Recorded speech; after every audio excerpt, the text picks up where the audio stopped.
Hello, everyone. Welcome to this new episode of Elevenses, the podcast about business aviation provided by Private Jet Coach. My name is Martina Vincenzi, and I am the founder of the VIP Flight Attendant Academy.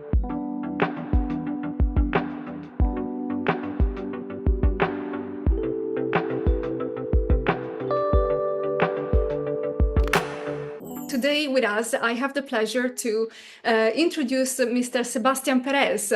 Welcome, Sebastian. Thank you. Welcome to you. And it's a pleasure to be in your podcast today. Thank you very much. Thank you very much for accepting my invitation. I am really keen on having this chat with you because you, with your large experience as VIP flight attendant, you also worked in private residencies and many other things that we are going to discover. So your point of view about the industry is actually quite interesting. So let's get started, if you don't mind. Yes, please.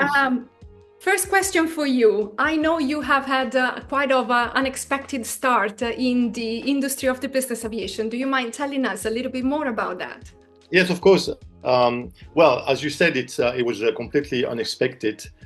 But again, when you do travel and walk, abroad, you push those opportunities, and those opportunities are always there. It's just a matter of crossing the path of these opportunities. I was working in Colorado in America in a ski resort, and I was working for Italian. They owned a beautiful venue, restaurants, 3 restaurants in the best, one of the best ski resorts there in Colorado. When I was working there, I've met this private chef that was working for a British couple, billionaires, that own a yacht in Antibes, in south of France. So we became kind of friends, and she basically told me, well, with your experience and the languages, why don't you work in private yachting, because it's a great opportunity. You've got the skills, which I didn't know I could have the skill for this kind of industry. But anyway, when I finished my season in Colorado, I went to south of France in Antibes, and one of the recruiting agencies, I didn't know Antibes in south of France is like the mecca of the yachting industry in Europe. Mm-hmm. So about 2 weeks of being there, I got a job as a chief steward on a yacht, a very nice yacht owned by an American owner. And then here I was in a different industry as a chief steward. So basically I was in charge of the whole interior. But as well acting as a butler, as a chief of staff for the interior of the yacht, which you very quickly learn to juggle in between roles, because you had to be the concierge, you had to be the butler, you sometimes were a tourist guide, because they needed, the clients, we were sometimes going to places where they wanted to do some activities. So with the captain, I had to kind of like program some outside activities. All this while I was supervising the housekeeping team and the service team, which myself had to act as a butler. Wow. So it was a very good school into the world of the ultra high net worth client, because before that I worked in hotels, very high-end hotels and restaurants. But the transition into the private sector was quite different, because you all of a sudden had to interact directly with a private client, the family, and you were basically left with a lot of responsibilities, which was great because it was a very good challenge. You have much more freedom to create and be creative. And that I didn't get when I was in a hotel, where you have to follow, the company standards and all that. So from the yachting, I've done that about 3 years, and we went, everywhere, in the Caribbean and in Europe, in all the very fancy destinations. And one of the clients who chartered the yacht actually quite liked what he saw from my, performance, and his right-hand colleague or man decided to contact me and said, well, how would you feel about working for the client? He's just purchased a private Boeing business jet, and to be working for him on his jets. And for me, it was wow. Uh, I didn't think much about it because I thought, well, it's been 3 years in the yachting, and basically it was a new project. The client was going to this new company, the charter jet company that was managing the aircraft. So I said yes, and here I was in Geneva meeting with the CEO of the company. It was Global Jet Concept, and basically he said, "Well, welcome to Global Jet Concept. The client wants you to work with us." And here I was in a new industry again as lead flight attendant, because I was Oh, they wow. wanted to put me as a lead flight attendant right away. So it was very new for me. I didn't expect this. I didn't know I could do this kind of job on the private jet. But it was very interesting because actually what I've noticed is the skills that you get in the yachts, or my experience, my background within the hotel and the restaurant industry, was very good. It was a very good addition to the company and for the client. Obviously, it was a consistency because he saw me walk on his yacht. So to be on the jet, it was kind of like a consistent service that he will get also on his jet. So that was very important. So that's how I got into private jets, completely unexpectedly. I was very lucky, but again, when you work in this kind of environment, sometimes you have to push your luck and take on new challenges. Yeah, I have to say that your story is unique, but it's not the Yes. unique story I came across with. There are a few other people who got unexpected entrance into the business aviation industry. So that's very nice. And yeah, Yes. jumping, from a private yacht into a BBJ, so a very big aircraft is.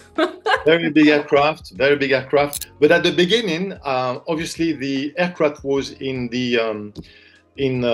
with Boeing in Santa Barbara in California. Mhm. So the company, as I didn't work, I had to go and do some training and then all the, get all the qualifications and all that. But they decided to make me fly in different aircraft on the company. Oh, So while I was waiting for the completion of the aircraft, so it was, so I was flying with Falcons 100, Falcon 50s, and Challenger 604, all these aircraft, and it was again a very good training for me because I had to train, even though I was experienced in service, but yeah. new environment, new standard, new healthy, safety regulation, all that. So you have to adapt to this new environment and bring your skills into that environment. So that was a very good challenge again, because it was yes, had some very funny stories about it. But yes, it was very good. You remind me on, I have within myself this kind of a motto. So if I come across a new opportunity that I didn't know before, that it was, that is unexpected and I never heard before, and something that is offered to me for the first time, just say yes. And then you figure it out how to deal with that. But Yes, just catch yes. the opportunity as soon as it arrives, and then, take your time to figure it out. And one way or another, you will It figure it works out. out. It works out. You have to have that confidence in you. You have Yeah. to just say to yourself, well, this is completely new to me, but one big thing is the client came and basically told the company that he wanted me on the operation. So that's a big plus. Of course, it's a big push. But then you have to prove yourself, and then for that, you just need to be who you are, but learn a new business, a new environment, and that's what it's all about. Always be willing to learn and adapt to new environment. Yeah. Yeah, definitely. So the famous resilience, isn't it? Exactly. Exactly. To continuously adapt to the new environment. Yes. Well, let's move to the second question for you. What do you think is the most complicated part of the job of a VIP flight attendant? Uh, well, when I started, for example, my client was from Russia. I can say that to be based in Russia, you have to face, the climate, And I say that for, for the flight attendant, the VIP flight attendant, when you are on an aircraft and you have a flight that's, late at night and it's minus 20 outside, and you get on the aircraft and the aircraft, it's freezing cold, you have a catering coming, you basically have to be very adaptable, and you have to be strong, and you have to have this energy, because you get to a situation where it's like, my God, it's so cold. What are we doing here? At 1 o'clock in the morning, preparing for a flight. But it's part of the job, and then sometimes this flight will bring you to an island, and all of a sudden from minus 20, you go to plus 35 or 30 degrees, but those part of, the job sometimes was a bit difficult because, for example, the aircraft is not on a hangar. So you previously, when you arrive, for example, the day before, you have to empty the, all the product that will freeze, like water, the cans, sodas, anything that could freeze, you have to empty that, put it with the catering company. And of course, when you come to your flight, you have to again get all this product along with the catering that's coming. So you really have to be well organized and be willing to, as long as you know how to adapt, and then it's part of the job, you're mentally ready for it, and it's fine. Because once you've got everything, and once we are in the air, it's nice and warm, everything is nice and dandy. Then you feel much better. But those kind of, for sometimes, you could be in a situation where, because when you arrive, commercial air flights, you arrive and the aircraft is ready, the team is arriving, and things are a bit different. Maybe the APU is already there, so it's already warm in the cabin. In a private jet, when you are by yourself with the pilot, it's like a team. You need to work together. They help you offloading the catering, and you have to act as a team, because it makes everything else much easier. So this part for me was difficult sometimes. Again, weather conditions, and also sometimes just dealing with a different situation, unexpected situation. It's always a lot to do with the catering. Catering wise. Sometimes you want the best, you expect the best, but sometimes, depending where you are, you don't always get that luxury. Yeah. So you have to be proactive, find different solutions. If you stay in a hotel and you see a very good restaurant, speak with the chef, see if they can do catering, find out about the catering companies, see if they're good.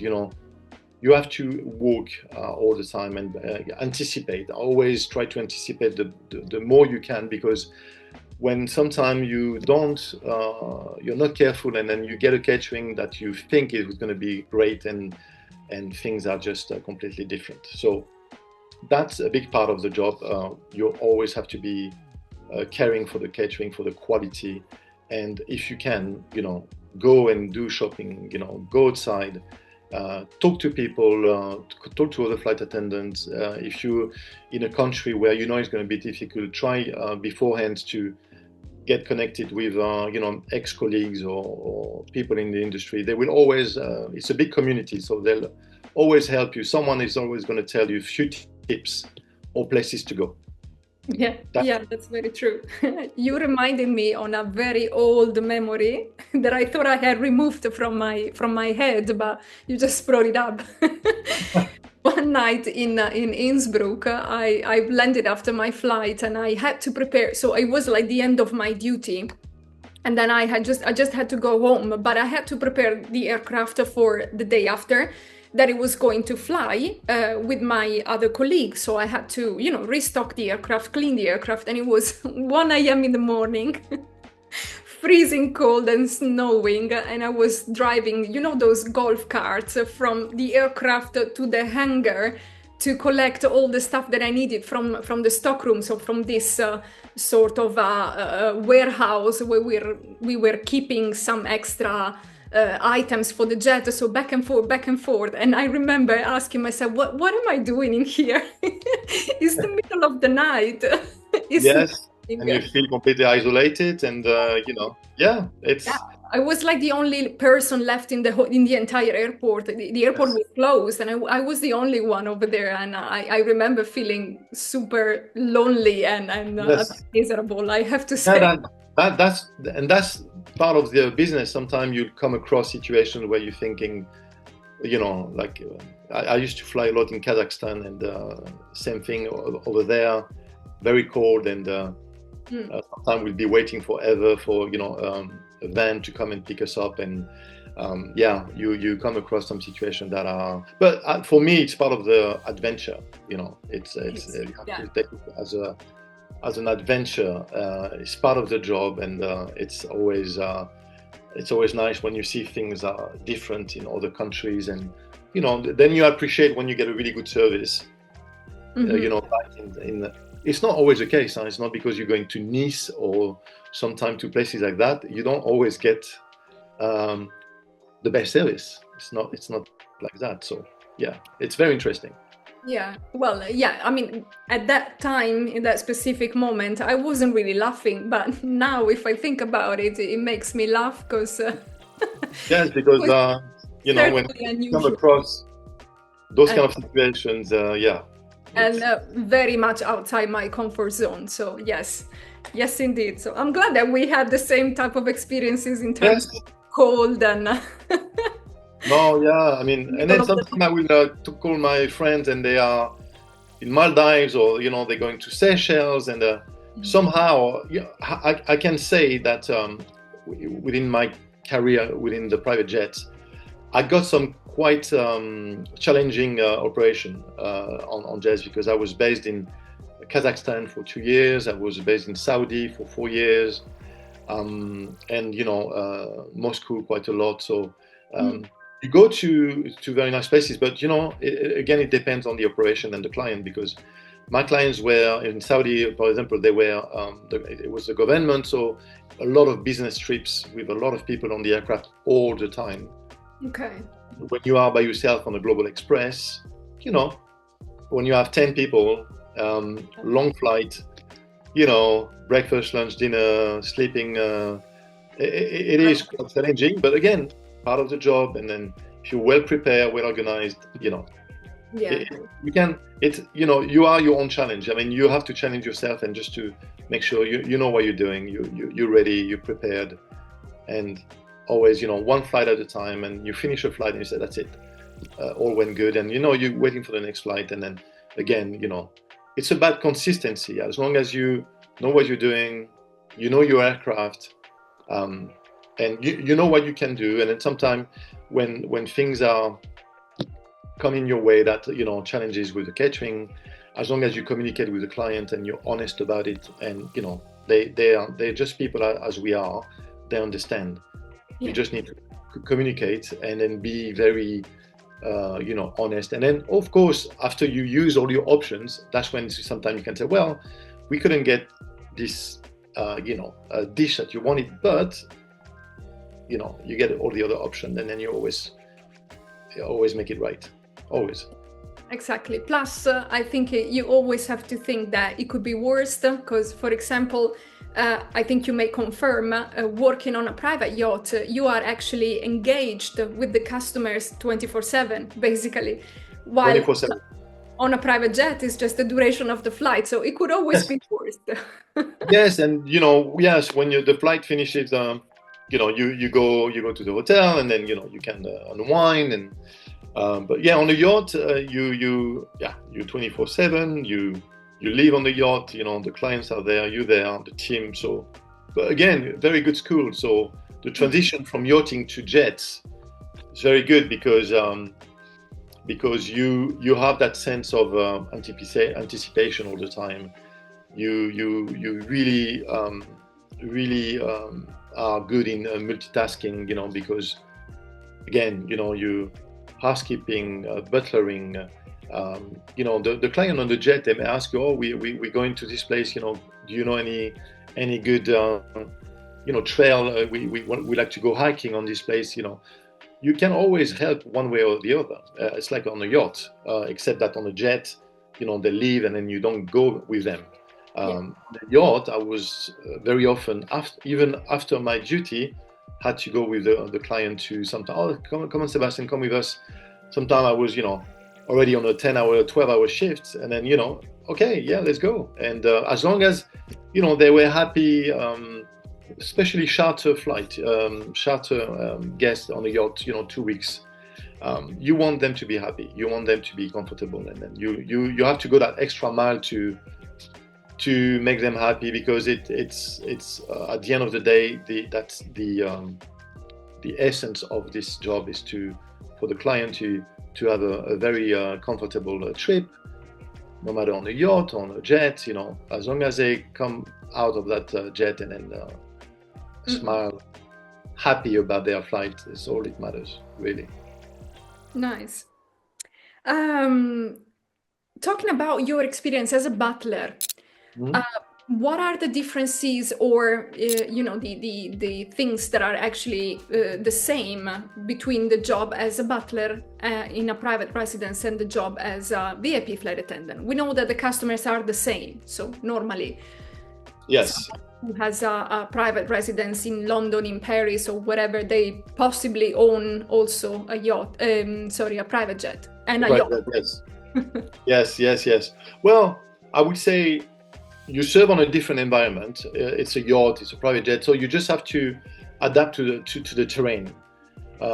You can't serve the same way you do on a yacht or on a house than you will do on a jet. Mm-hmm. Basically, because of the logistic of it, and then the situation. But you do have the same style of service. They expect, nevertheless, an excellent, high standard of service, and that's always the main focus, is to have this consistency of service. If you're in a house, a yacht, or a jet, they want to see excellence. They want to feel comfortable. They want to feel that they've been taken care of. That attitude is the same. It's about how much detail you put into your work, commitment to excellence. That has to be the same motivation, the same level of service on a yacht, on a house, on a jet. And that the client will, the owner of a yacht or a jet, he will notice a difference. If they go on their yacht and everything is super nice, and everyone is very happy and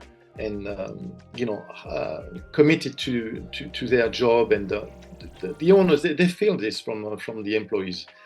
If they go on a jet and then for a reason or another, the flight attendant is not having a very good day, not smiling, and the service is not as good as on the yacht, they're going to know right away.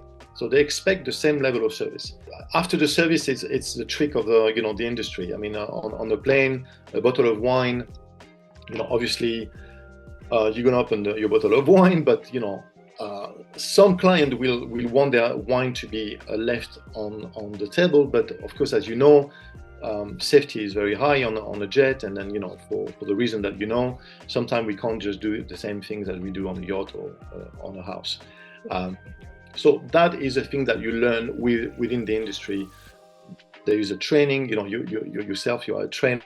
So those kind of things you have to adapt to the jet or the yacht. On the yacht, it's the same thing. When high seas, we need to secure everything. You can't leave crystal, decanter like this on a gueridon when a wave is going to hit the boat, and then you're going to break everything. So you really have to adapt to the environment you're working in. But for me, the essence, the base of the butler, it's the code of ethic that you need to have in different, always the same. You have to be the integrity, the dedication, the confidentiality that you have with those clients have to be the same. And the level of service, no matter, there's always a nice way to serve champagne, always a nice way to serve, bread, always a nice way to present yourself. So they expect the best of the best because they are used to go to the best hotels. They have very high-end houses. The yachting industry is amazing also. They have a super yacht. So, you always want to be in that level, but with a with a confident outlook into your job. They need to feel that you are confident about your work and you know what you're doing and you are caring for them. So it's all about an attitude, that I would say most of the life. There's people that have 10 years of experience and they're very technical, but they just don't have that right attitude that you need to have in the private sector or in the service industry in general. It's all about how you present, how you serve your guests, how you read the people. Some people, they travel and they want to be left alone because it's business. You need to be able to read that, and that comes with experience. Yeah, true. Very, very true. What is your hospitality style? What do you do as, let's say, your signature element that you put during your flights or in your cabin presentation or in your food plating? I always think if you can always make that special treat for the client, surprise them with if you're in Italy or if you're inside of France or if you, depending where you are, it's always nice if you go out of your way to make that flight special. So for me, presentation, when they come on the plane or on the, same on the yacht or in a house, they want to feel that special treat, or they want to feel, wow, they make that effort. So for me, when you come up the stairs and you always have a nice flower, warm towels. If it's very cold, the towels can be ready right away sometimes because they're cold, and as soon as they sit, you want to do that. But also, I always like to prepare some nice fresh berries. It doesn't take long. Of course, you prep that before, but it's always nice when right away let's have a little raspberry, or let's have maybe a little smoothie, waiting for them. It's that little detail that always makes the difference, always. And they're gonna appreciate that, because who wouldn't? You come in and then you're ready, nice flowers, fresh fruits. I always like to go and buy the fruit myself when you can, because you can be creative again. You can, and then seasonal fruit is always the best. Because sometimes, catering companies, they do a good job, but big pineapple on the center of the on the fruit bowl, and not much else, around. So really be creative. Be always try to make it special. If you know your client really well, you know what they like, and if they're gonna find those little items, little perks that are going to be there waiting for them, they're going to appreciate it. It's always my style. I like to, with my clients, I think they want to see always a warm attitude towards their butler or their flight attendant. A smile always goes a long way. We always say that, but it's very true. You need to feel, because sometimes they have very stressful days, and when they come and they see a smiley face welcoming them, well, it's already a way to, put that stress down into their flight. If they have kids, always have those little gifts for kids. It's always nice to know that for them that you are caring for the family in general, and treat everyone the same. They have nannies. They have personal trainers. When they travel with the family on a yacht or on a jet, they want to be treated also with the same level of service that you will treat the client. So for me, it's very important to treat the traveling staff the same way you will treat the client, because they are also working very hard, and sometimes the only chance for them to relax is when they are on the jet. Yeah. So you can't treat them as your colleague, work colleague, because they need to rest and they need to get a good treatment also. So, it's all about how you treat people with respect, and again, same level of excellence that you will do for everyone.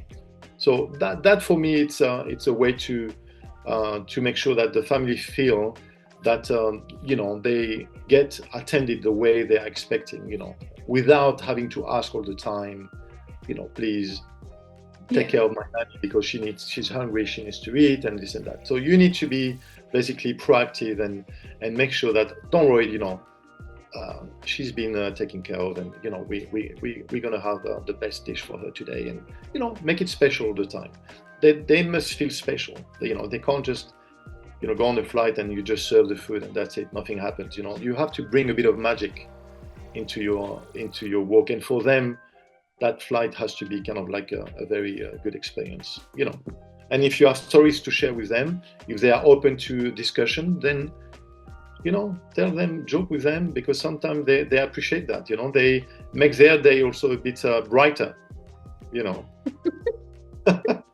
That's true. And makes your flight much better. They can go to sleep very nice, and you can relax and do your things. Yeah, exactly. I recently watched a video on one of the social medias that talked about the difference between service and hospitality. So yes. Like service is, serving something, just there you go, that's for you, and enjoy, or something like that. While on the other hand, the hospitality is, that you go, Mr. Perez, this is the meal that you order, and it's, I don't know, a Caesar salad with fresh king prawns, whatever. And, just a little touch, maybe calling you by your name or describing what you are serving at that moment, that elevates the quality of the service, from service into hospitality. Exactly. Exactly. Yeah. And sometimes the guest, because my philosophy in this business, you do tailoring, like a suit. You serve the way they want to be served. Yeah. And my guests, I know that a lot of the time they like to come in the galley. Sebastian, so what do we have? Show me. So, it's nice to be sharing, okay, this is, a nice carpaccio, that we just got from this great restaurant. We've been eating, a week ago, and it's fantastic. And this and that, so they feel part of the kind of like the process. It's almost like talking to your chef. Yeah. But you're not a chef, but you are part of the whole, because you prepare the catering, and sometimes you do put things together, and if you're a bit creative, really nice salad that you can create yourself, and your own dressing that you put your little thing that they're gonna like. So you can explain that to the client, and at least a lot of them, they like to see what they're getting. Where do you get it from?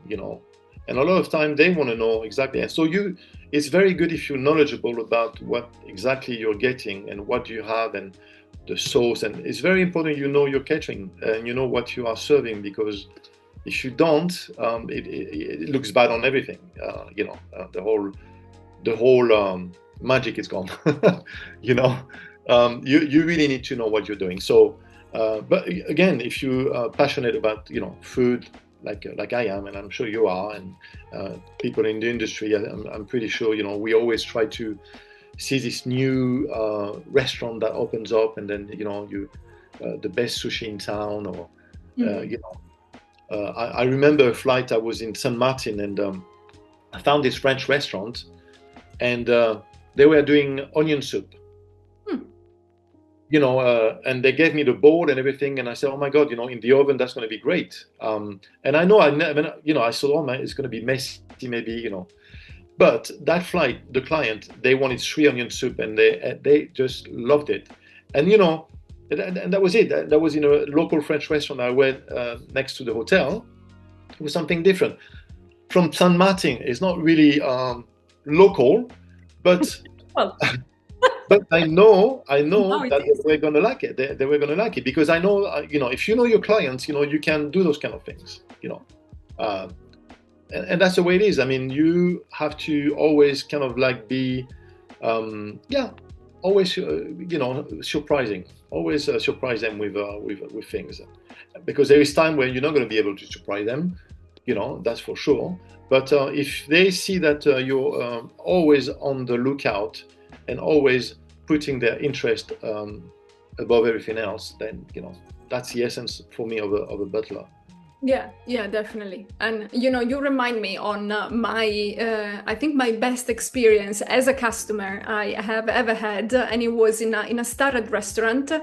when the waiter that it was assigned to our table noticed that I am left-handed and proposed to me if I was going to be more comfortable for Oh, him to set up the table, because I'm left-handed. So basically putting the knife rather not on the right, but on the left.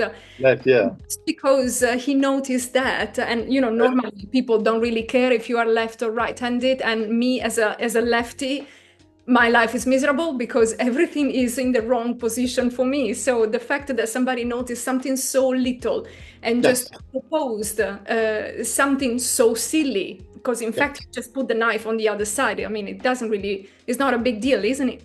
But that made me feel super special, and it's just wow, like yes, yes, please.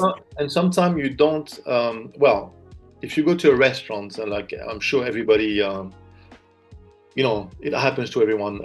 You go to a restaurant and, the food may not be great, but the service and the waiters are super nice. You always will remember this place. Yeah. But vice versa, if the food is not is fantastic, but the service is very poor, a lot of time you'll think, well, I don't know if I like that service because people are rude or they look like they don't care. So it's a very fine balance, you need to have, because sometimes the chefs, they work very hard to create a nice dish, and if you don't serve it with the same intensity and the same level, it puts down the kitchen work. So you have to have a team that are always working within the same values, same level of standards across the board, because otherwise it just doesn't work. Yeah, very true. Well, I have the last question for you. Yes, yes. What is it's probably my favorite question, because I really like to collect others people's experiences in the industry. So, do you feel like sharing with us a memorable flight, memorable in any way, Anyways, or yes. There was a flight that will always, it sticks always in my mind when with this job.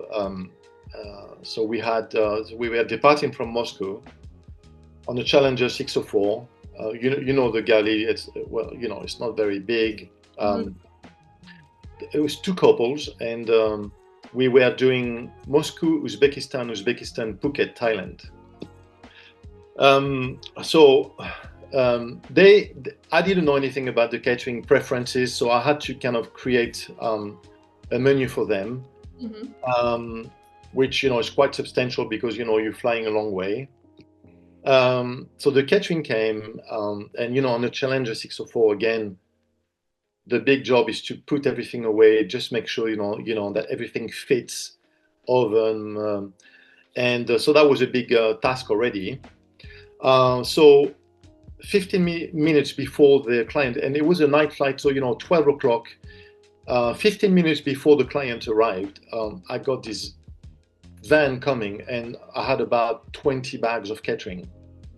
So basically the client went and ordered from a restaurant, a typical restaurant in Moscow. So 20 of the bags of catering. And I was kind of like, oh my God, what I'm going to do with that? Where am I going to put that? And especially I didn't know what it was because there was nothing written. Boxes. So I said to myself, okay, keep cool. Luckily, we had these coolers in the back, soft coolers. So I take them out. I think I had two coolers because I can't even tell you the catering. I opened one of the box and it was like a big piece of meat on a bone, all kind of things that I never saw before in my life. And I said, well, okay, I'm going to put everything in the cooler because to get the people on the aircraft and go. So so I didn't know what to do really. And again, the space, I didn't have space in the back.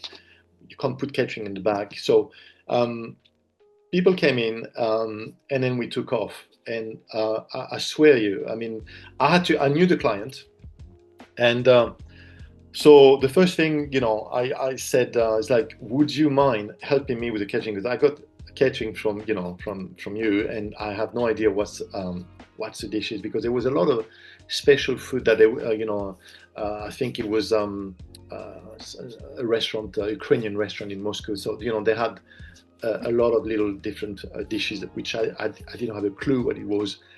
And so he was laughing and said, "Don't worry, we'll get everything, open everything." Until Uzbekistan, I mean, I never stopped. I had to carve the meat in that little galley. I had to serve buffet style, and I swear, there was about, I think I served about 10 bottles of wine. Wow. One bottle of brandy. Food non-stop in Uzbekistan. As you know, the dishes, keeps on coming, and when you have the time to wash your dishes, and then but when you don't have the time, so the dirty dishes, you have to stock them somewhere. So my galley was like a zoo, and I was like, okay, keeping cool. The pilot sometimes, oh, we're hungry. It's like, here's a sandwich. I'm gonna first. I have to survive this. Getting to Uzbekistan. Catering out my catering from the beginning. Luckily, the pilot had good food to have, but another catering coming from Uzbekistan to go to Phuket. So basically, that flight I never sat for a minute. Couldn't even have the time to really go to the cockpit with the pilot and then say, taking care of the pilot. It was non-stop. I never seen this before. 4 people, and I served food the whole time. We landed in Phuket. Of course, they were very happy, the client, because they had a lot of food, a lot of drinks, and I was so exhausted about that flight that when we left, obviously we had to take all the catering out, and I forgot some fish in the oven. Ooh. And we were 1 week in Phuket with being like very hot. When we came back to the aircraft for the flight back. When we opened the doors of the aircraft, it was yeah. It was just an infection. So anyway, it was very bad. Obviously, we had 2 hours to kind of like get the air, fresh again and all that. But that flight was like never seen this before. Serving food for like 10 hours non-stop. That was something out of my normal, service experience that I had. So that was one flight that I really will remember for the rest of my life, because I couldn't believe, the intensity. But, they were happy. They were happy. So, I was exhausted, but I said, oh my God, thank God I survived that flight. I don't know how we did it, but we did it. So that was one flight. And another one is when I was training. The first flight I've done, I remember, with Global Jet, Falcon 50. I had from Nice going to Moscow. So I was serving. There was about 8 passengers. Catering came, and on Falcon 50, I didn't have much training because the company at the time was growing. We didn't have time to really put the training in place. I didn't know how to put the catering into that small galley. Again, Falcon 50, was not used to it. I think the cockpit, the co-pilot had some bags of catering next to his, to his side, which is not very good. But, I didn't know what to do. So again, I had to really make up the space without space. So, that's when, for me, it was a very, very good experience, because you always think, okay, this I've done wrong, this I could do better, and then that's how I got to learn about the importance of catering and space in the galley on a jet, because you don't get that on the yachts, you don't get that on private houses. On a jet you get those situations. So those 2 flights were very intense. Very challenging. Yeah, but again. They ate, and all went well, but you do stress a lot, even though you think you're confident. But at the beginning, I was like, yeah, I didn't know it was going to be like that. Actually, when I did that flight on the Falcon 50, I didn't know if I wanted to do that job because I saw, if it's going to be like this every time, I can't deal with this. I was that stressed about that flight. But you do get organized, and you take the time to know your aircraft, and then you do things better. As you go and as you train and as you fly. It's all about the experience. Yeah, very interesting. I Yeah. have one bonus question, if you don't mind. Yes, yes. Often, the people that contact me to learn more about business aviation, when I am approached by a male, they often ask me how difficult it is to become a male VIP flight attendant.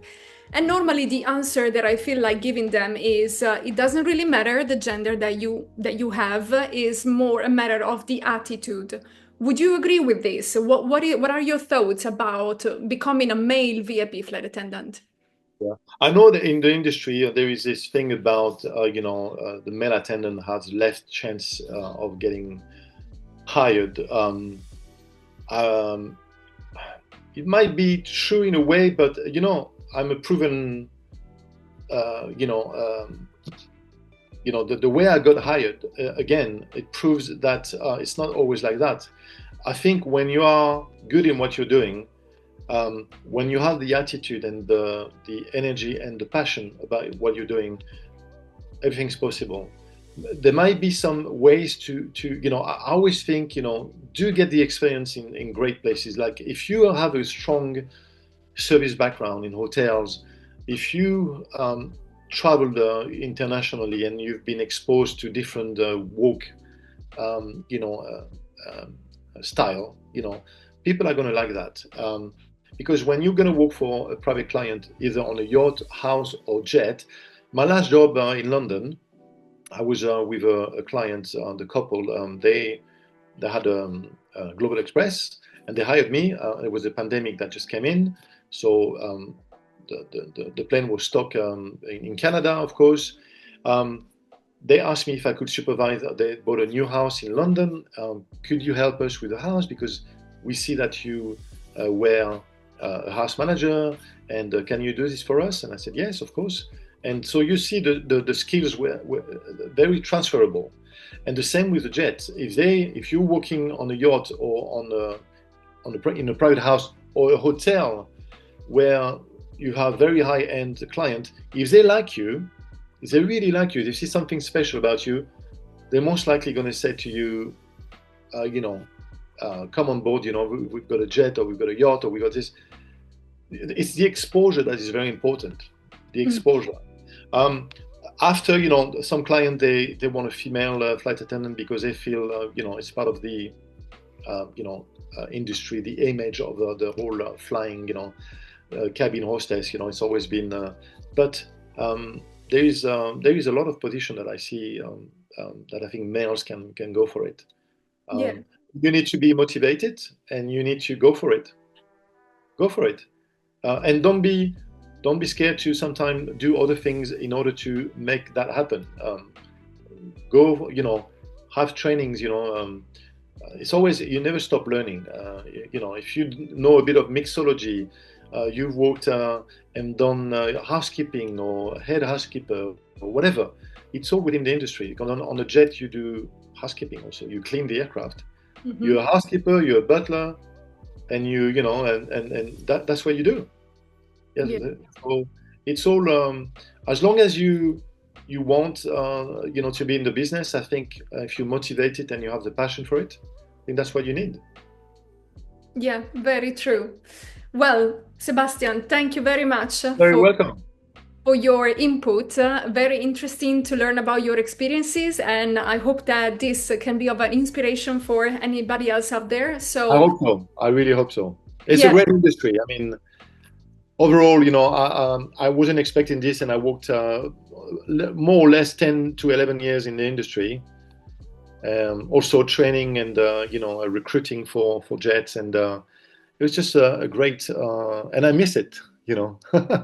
I really do miss it. So it's a great industry. I think anyone that wants to do it, I think I will always suggest that they go for it, and don't lose the motivation and the aspiration and the passion for it. Definitely, it's a fun job. It's It really is. a fun job. It is. It is. And sometimes, if you're in the wrong operation, it can happen. Mhm. Last as long as you can, and then there's always, within the company, I'm sure, there's always other operation that fits what you are, looking for. It's not just one aircraft Yeah. or one company. There is a whole, Or one owner. Yeah. Multiple. multiple choices. Yeah, yeah. Endless possibilities. Of course, of course. All right. So thank you very much for your time and Thank for you. your input.